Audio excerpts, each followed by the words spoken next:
الحمد لله رب العالمين، والصلاة والسلام على سيد المرسلين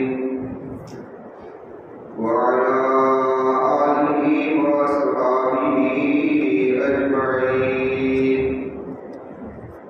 أما بعد، وقد قال الله تبارك وتعالى في الكلام المجيد والفرقان الحميد: أعوذ بالله من الشيطان الرجيم، بسم الله الرحمن الرحيم. الله يبسط الرزق لمن يشاء ويقدر. صدق الله العظيم. معزز سامعین کرام اور پردہ نشین خواتین،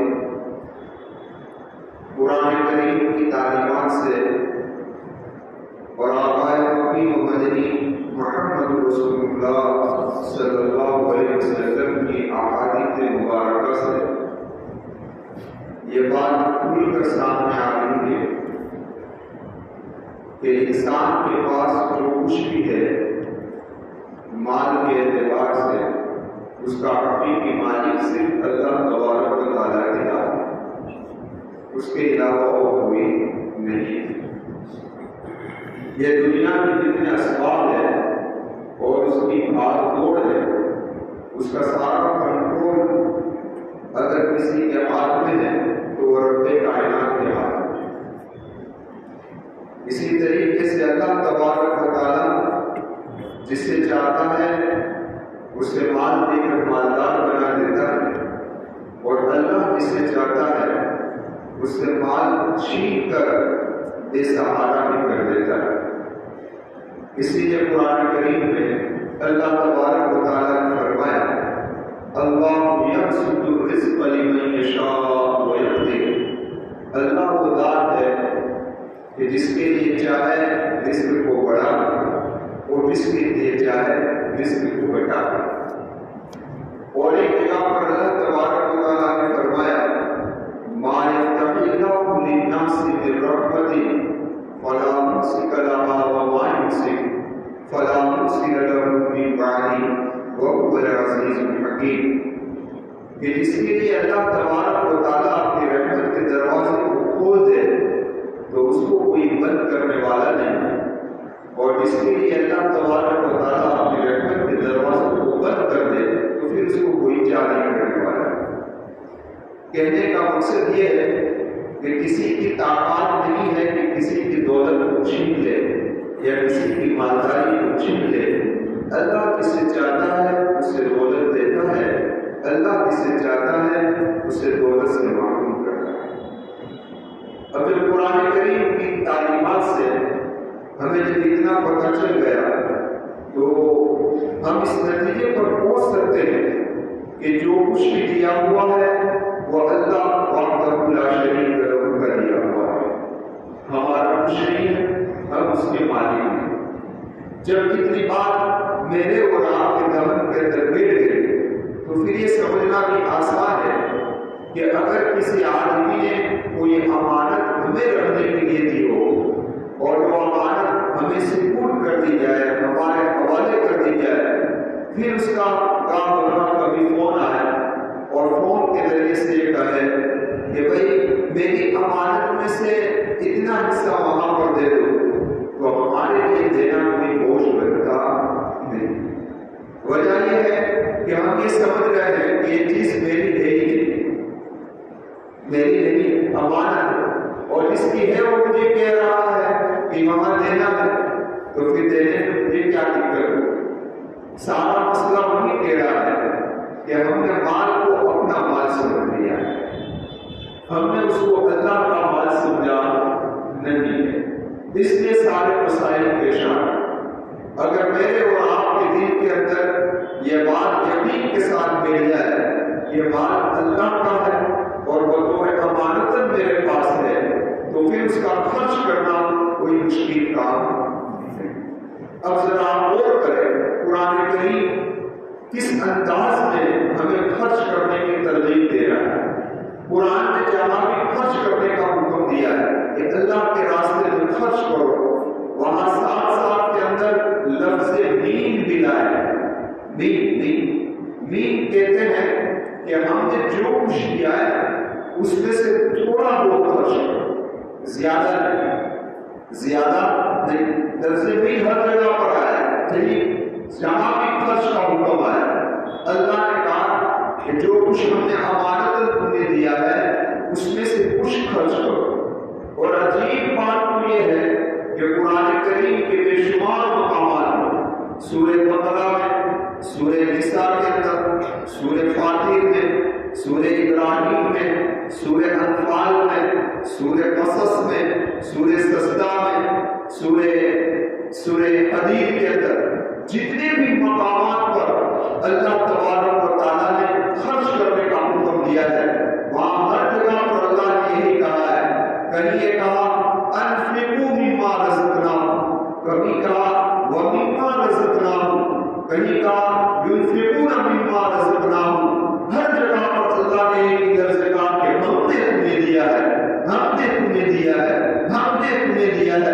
یعنی ہر مرتبہ بندے کے دلوں کو یہ دستک دی ہے کہ بندہ تیرے ذہن میں سے، تیرے ایمان میں سے، تیرے دل میں سے اس بات کو نکال دے کہ تیرے پاس جو مال ہے وہ تیرا ہے، نہیں ہم نے تجھے دیا ہے، ہم نے تجھے دیا ہے، ہم نے تجھے دیا ہے۔ بار بار یہ صدا لگائے، بار بار قرآن میں یہ صدا لگائے تاکہ وہ دل کے کان سے سن لے کہ جو کچھ بھی میری ملکیت کے اندر ہے وہ میرا ہے، وہ میرا نہیں ہے۔ اور جب اللہ ہی کا ہے اور اللہ ہی نے کہا ہے کہ اس کو خرچ کرو، تو پھر خرچ کرنے کے اندر کیا ترغیب ہونی چاہیے؟ کوئی ترغیب ہونی چاہیے؟ کچھ بھی ترغیب نہیں ہونی چاہیے۔ یہ بھی کام ہے اس امت پر بڑا رقم ہے۔ آپ لوگوں نے سنا ہوگا کہ اگلی امتوں کے صدقات کو قبول ہونے کی علامت یہ سمجھی جاتی تھی کہ آگ آتی تھی اور اس کو اٹھا لیتے تھے، اس کو اٹھا لیا کرتا۔ کہنے کا مقصد یہ ہے کہ اگلی امتوں کی زکات خیرات کو کھانا حلال نہیں کہ انہی کا بھائی زکات لے، انہی کا بھائی ان کے صدقات کو لے۔ یہ اس امت پر رحم اور کرم ہوا۔ اور بھی امت کے صدقات کو آگ آتی اٹھا کر جلا کر ختم کر دیتی اور یہی اس کی قبولیت کی علامت مانی جاتی تھی۔ لیکن قربان جائے محمد رسول اللہ صلی اللہ علیہ وسلم کی امت پر کہ اللہ تبارک و تعالیٰ نے ان کے مالداروں سے یہ کہا، ان کے تو خطو بھی اغنیائہم، کہ ان کے مالداروں سے ہو، وَإِذَا بَلَغْتُمْ إِلَىٰ فُقَرَائِهِمْ، اور ان کے فقیروں کی طرف پہنچاؤ۔ یعنی تمہارا مال ضائع نہیں ہو رہا ہے، تمہارا مال برباد نہیں ہو رہا ہے۔ اللہ نے جو تمہیں مال دیا ہے یہ مال تمہارے مالداروں سے اٹھاؤ اور تمہارے غریبوں تک پہنچاؤ، تمہارے محتاجوں تک پہنچاؤ، تمہارے فقیروں تک پہنچاؤ، تاکہ تمہاری نظروں کے سامنے یہ بات آ جائے کہ میرا مال سے فائدہ میرا بھائی اٹھا رہا اور کوئی اٹھا۔ کتنی خوشی ہوتی ہوگی اس وقت جن کو اللہ تبارک و تعالیٰ نے مال دیا ہے، اگر وہ کسی غریب کو عطا کرتا ہے اور غریب اس مال کے ذریعے سے عید کے لیے اس کے معصوم بچے کپڑے پہنتے ہیں یا اس کے گھر کے اندر اچھی کھانے کی مہک آتی ہے، تو صاحب کے مال کے دل کے اندر بھی خوشی ہوتی ہے کہ اللہ تیرا شکر ہے کہ تو نے مجھے مالدار بنایا، کہ جس کی نسبت سے آج میں دینے والوں میں سے ہوں، لینے والوں میں سے نہیں۔ اس میں سے دینے والوں میں سے ہوں، لینے والوں میں سے نہیں ہوں۔ اور میرے نبی کا فرمان ہے اوپر والا ہاتھ نیچے والے ہاتھ سے بہتر ہے، اوپر والا ہاتھ نیچے والے ہاتھ سے بہتر ہے۔ اے اللہ تیرا شکر ہے کہ آپ نے میرے ہاتھ کو اوپر رکھا، میرے ہاتھ کو نیچے نہیں رکھا۔ تو اس قدر خوشی ہوتی ہوگی ان دلوں کے اندر جن دلوں نے اللہ کی رضا کے لیے کسی غریب کے گھر کو سنوارا ہے، ان کی ضرورتوں کو پورا کیا ہے، ان کے بچوں کے جسموں پر کپڑے پہنائے ہیں، تو بڑے خوش قسمت لوگ ہیں۔ تو میں نے کر رہا تھا اللہ تبارک و تعالیٰ نے جو دولت دی ہے اس دولت پر اللہ یہ کہہ رہا ہے کہ ہم تمہیں یہ کہہ رہا ہے کہ ان میں سے کچھ خرچ کرو۔ اور کچھ خرچ کرو کا مطلب کیا ہے؟ تو خود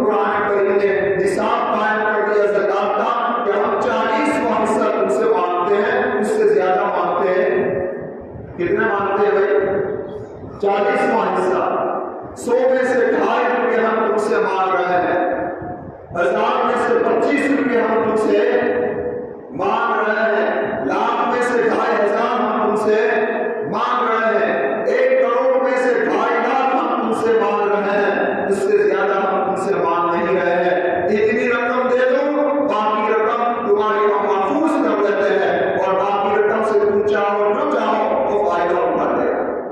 تو یہ کوئی مشکل سودا ہے؟ یہ کوئی مشکل کام ہے؟ کوئی مشکل کام ہے؟ ہاں، ان لوگوں کے لیے کام مشکل ہو جائے گا اور ان کے دلوں پر کٹن آئے گی کہ جن لوگوں نے یہ سمجھا ہے کہ یہ میری کمائی کا نتیجہ ہے، یہ میرا مال ہے، لیکن جن کے دلوں میں یہ ہے کہ یہ میرا نہیں، میرے اللہ کا ہے، تو اس کے لیے کوئی کام مشکل نہیں۔ تو اللہ تبارک و تعالیٰ نے اس صدقات کو، اور پھر یہ بھی عجیب ہے کہ اللہ نے صرف 2.5% ہی مانگا، اللہ کہتا کوئی دینا ہے 50% دے دو، تو کیا ہم منع کرتے ہیں؟ ہم منع کرتے ہیں دینا، اور اللہ یہ بھی کہتا ٹوٹل دے دو، نہیں بولی نہیں آتا، آئندہ سال سوچیں گے یہ سال کو بچائے وہ سب دے دو، اس کا تھا وہ چاہے تو کم کر سکتا تھا، لیکن کریم ہے اللہ، رحیم ہے کہ اس نے بہت تھوڑا مانگا۔ کتنا مانگا؟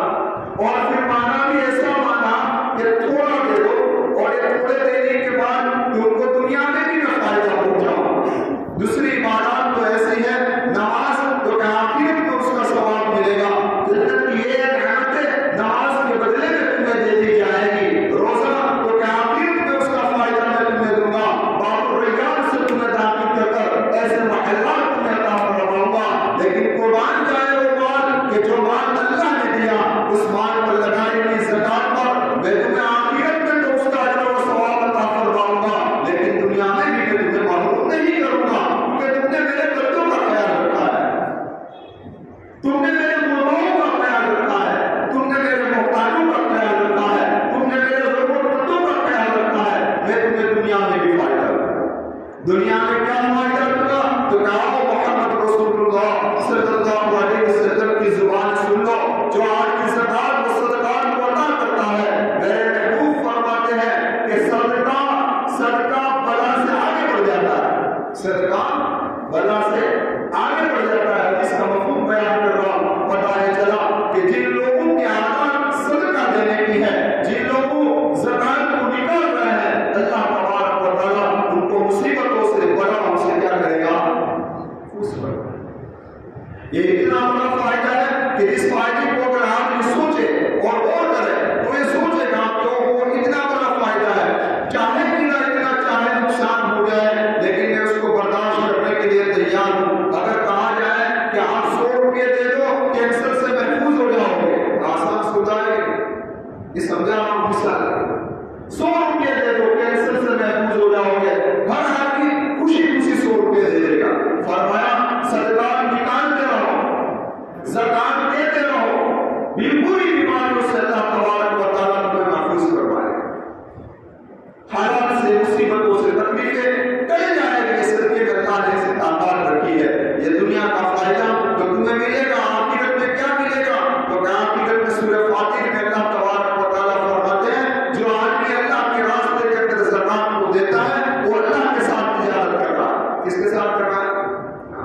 کوئی تجارت میں ماہر ہو تو ہر آدمی یہ چاہتا ہے کہ میں اس کے ساتھ پارٹنرشپ کروں، یہ تجارت میں ماہر ہے، مجھے منافع زیادہ ہو، تو اللہ سے بہتر کون ہو سکتا ہے؟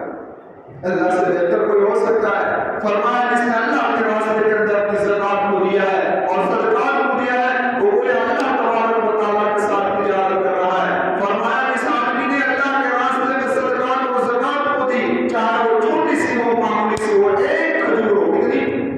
ایک کھجور اللہ تبارک و تعالیٰ اپنے ہاتھ میں لیتا ہے۔ کئی ہمارے دیسوں کا مال اللہ اپنے ہاتھ کے اندر لے، اور پھر روایت کے اندر آتا ہے اس کا مفہوم اور خلاصہ یہ ہے کہ اللہ تبارک و تعالیٰ اس کو بڑھاتا ہے، پرورش کرتا ہے، جس طریقے سے تم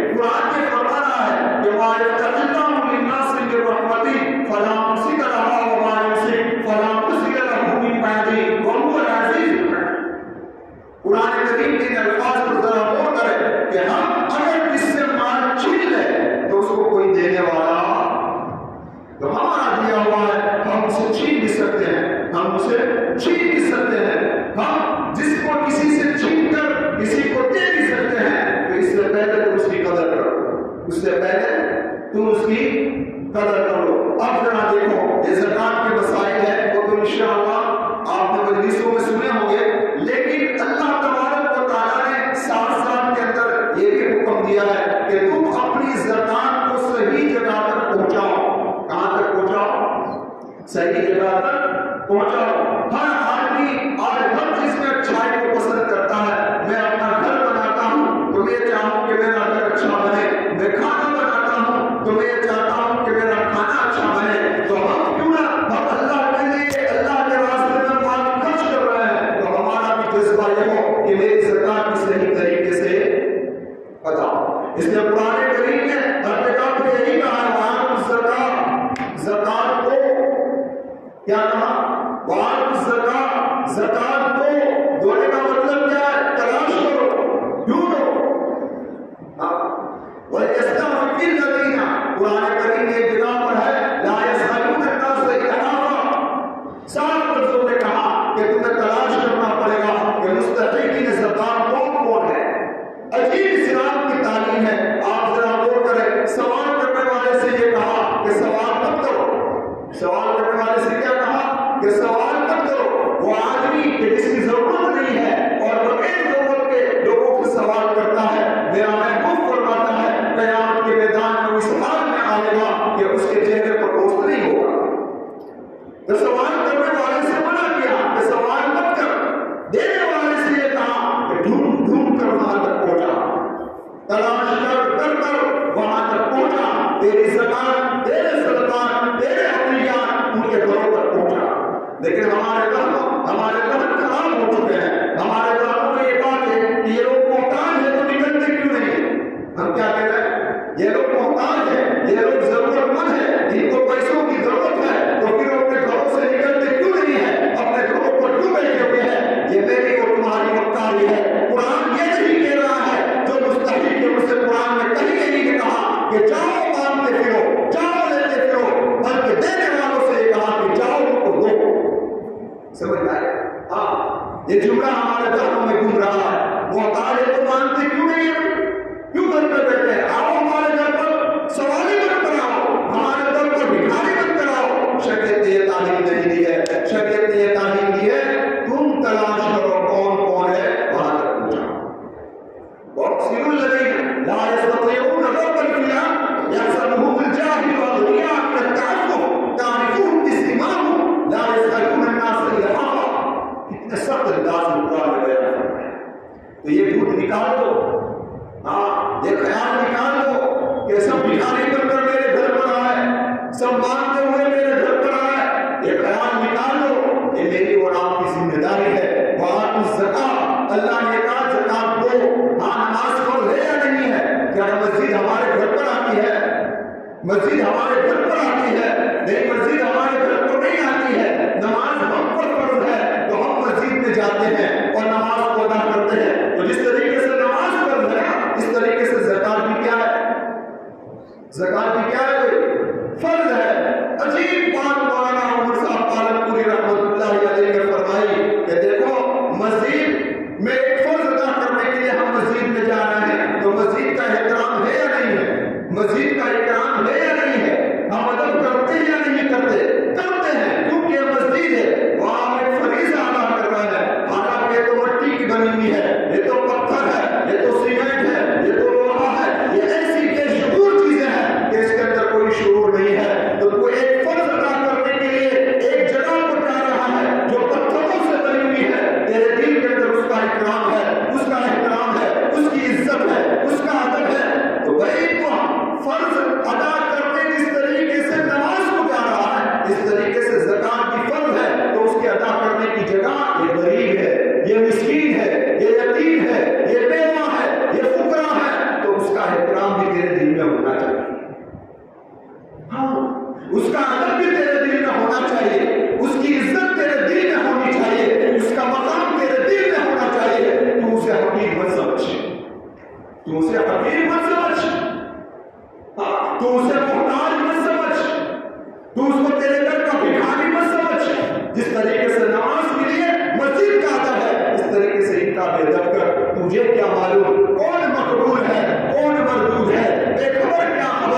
تجھ کو کیا کون ہے؟ جب کھلے گے عمل سب کے میزان پر تب کھلے گا کہ کھوٹا بھرا کون ہے۔ تیری مالداری کے نشے میں تو مالدار ہونے میں تو اللہ کے نزدیک مقرب تھا یا مکرم تھا، یا وہ غریب و فقیر جو تیرے پیسوں سے ملتا تھا وہ اللہ کے نزدیک مقبول تھا، وہ تجھے پتا نہیں۔ کیونکہ کامیابی کی علامت اللہ نے دولت کو نہیں رکھی، کامیابی کی علامت اللہ نے عہدے اور منصب کو نہیں رکھا، کامیابی کی علامت اللہ نے ثروت کو نہیں رکھی، کامیابی کی علامت اللہ نے نشے کو نہیں رکھا، کامیابی کی علامت اللہ کے نزدیک تقویٰ ہے۔ تقویٰ کس کے نزدیک زیادہ ہے؟ کس کے دل میں زیادہ ہے؟ مالداروں کے دلوں میں زیادہ ہے یا فقیروں اور غرباء کے دلوں میں زیادہ ہے؟ وہ اللہ ہی جانتا ہے، اس کے علاوہ کوئی نہیں جانتا۔ اس لیے کسی کو حقیر نہ سمجھو، کسی کو فقیر نہ سمجھو۔ یہ میرا اور تمہارا فریضہ ہے، یہ میرا اور تمہارا حق بنتا ہے کہ ہم ان مسکینوں کو تلاش کریں۔ مانگنے والے تو کہیں سے بھی مانگ لیں گے، مانگنے والے تو اس لیے قرآن کریم کی جو میں نے آیت کریمہ پڑھی ہے اس کا خلاصہ بھی یہی ہے کہ بعض ایسے ہوتے ہیں کہ وہ سوال کو کرتے ہی نہیں، سوال کو کرتے ہی نہیں ہیں، لیکن سوال کی صرف اپنی شکل و صورت بھی بناتے ہیں کہ لوگوں کو ایسا لگے کہ یہ ہے کپڑے بھی اچھے پہنتے ہیں، اچھی طریقے سے رہتے ہیں، لوگ یہی سمجھتے ہیں کہ اچھے ہیں، لیکن حقیقت میں وہ سب سے زیادہ محتاج ہوتے ہیں۔ تو ہمیں یہی حکم دیا ہے ایسوں کو تلاش کرو۔ میں یہ نہیں کہتا کہ ہم اپنی ساری زکات ایسوں کو تلاش کریں، اس کے علاوہ بھی ان کو بھی دو، لیکن ہماری زکات کا کچھ حصہ تو ایسا نکلنا چاہیے جو ان لوگوں کو تلاش کر کے وہاں تک پہنچنا چاہیے۔ ہر مرتبہ کے بعد وہاں تک پہنچنا چاہیے، یہ بہت ضروری ہے۔ آپ ذرا دیکھیں، اس لیے کہا کہ اگر کوئی مستحق ہے تو اسے بھی کہا کہ سوال مت کر، کیا کہا؟ سوال مت کر، لیکن اگر کوئی دینا ہے تو ٹال مٹول بھی مت کر، اپنا ایگو میں مت لے تو بھی، یہ اللہ کی طرف سے آواز لے اگر کوئی مستحق ہے۔